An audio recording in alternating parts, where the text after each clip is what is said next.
Every Saturday at the zoo, live wire Derrida, one episode at a time. Season 1 is Ghost. Platonism's account of its own paternity, right? And its relation to its own paternity in the figure of Parmenides. And this discussion in The Sophist was with the stranger, who I don't know that much about, but obviously is a very interesting figure.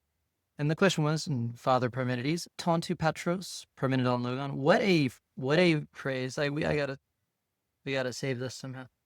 Just like tantu patros Parmenidon logon, right? Because a big part of Derrida's reading that was new, that nobody ever linked logos to paternity before Derrida. Okay, so like that I don't know how you could even think about logos now without, or how you read this without thinking about paternity. It's always in a paternal situation. So, again, I do think he's a pretty smart guy. Platonism, we've got to kill our dad. We've always been talking about the metaphoric character of deconstruction, in the sense that people are always like, those are just metaphors. What about the arguments? Here, I think it's important to emphasize and underline, as we're getting to the end of Plato's Pharmacy, and we're getting to this question of how to inherit Plato, and because I don't want us to come away with this with just the idea, yeah, Derrida totally beat Plato, and linked to these metaphors. Plato figured logos as the father too, right? So Plato was from the beginning all about dads, and is about killing a particular dad, right? And killing Parmenides. I'm not Parmenides' expert, although I who can be? He's like, we have like 11 lines of it, but the basic thing Parmenides wrote. So this is like philosophy's dad, right? In the figuring of Plato, right? Plato, if you think philosophy began with Socrates with Plato, which is what the Western tradition largely believes, the pre-Socratics are pre-Socratics, right? They're defining a relation to the beginning of philosophy. If you called your dad a you're one of the pre-Davids. That's kind of so it's the father-son relation here, which is key to the writing-speech relation and is key to how philosophy thinks of itself. It happens in a relation of Platonism to its paternity in a way that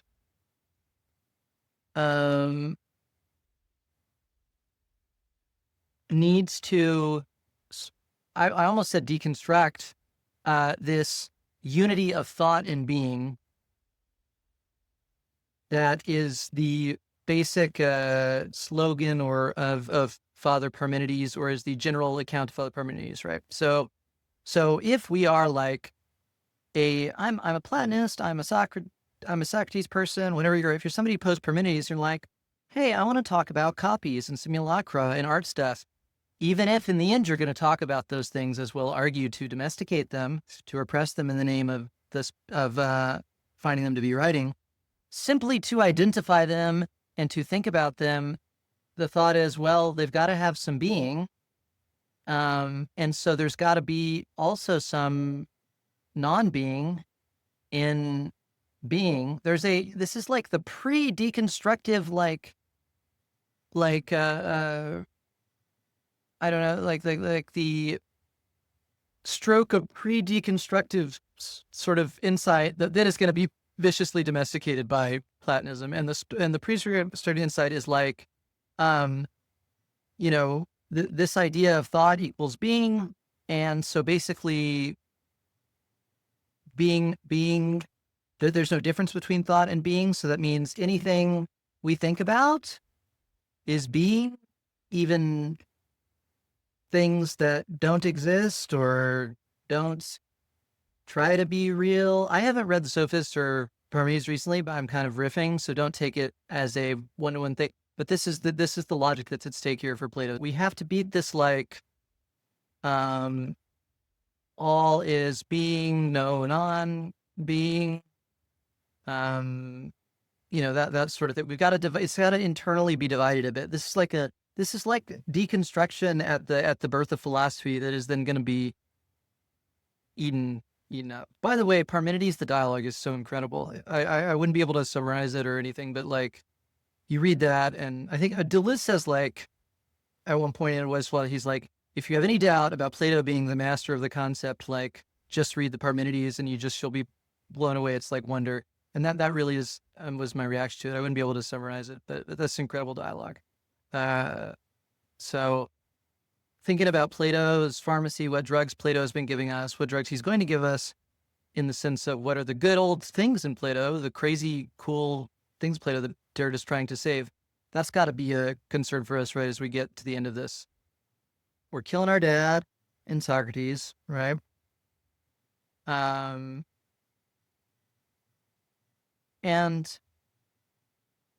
what Derrida's trying to do here is to, I kind of implied it in all the discussion I've had, he wants to take that initial dad-killing deconstructive moment and really stay there and not let Plato, at least for a moment, right, get to the war on drugs after that, get to the like the war against writing.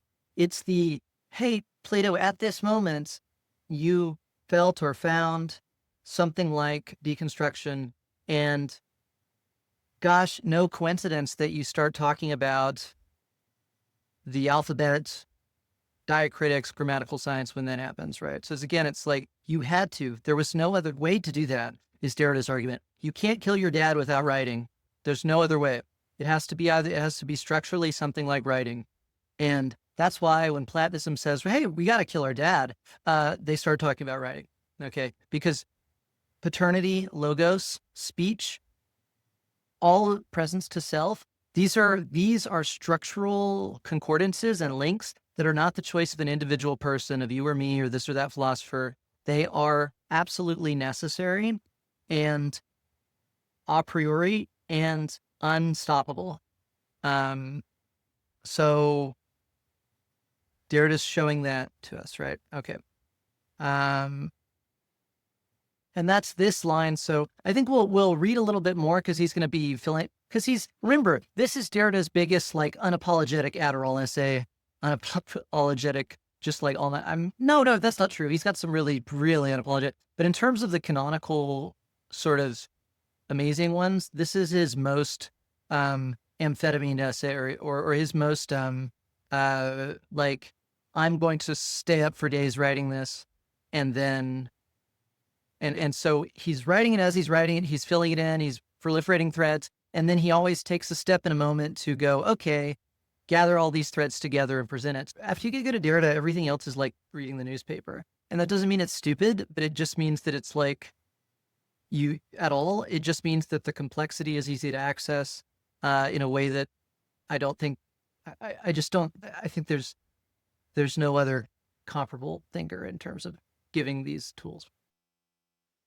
Presence is a ghost, and he is thy father's spirit. Like, comment, haunt, and subscribe.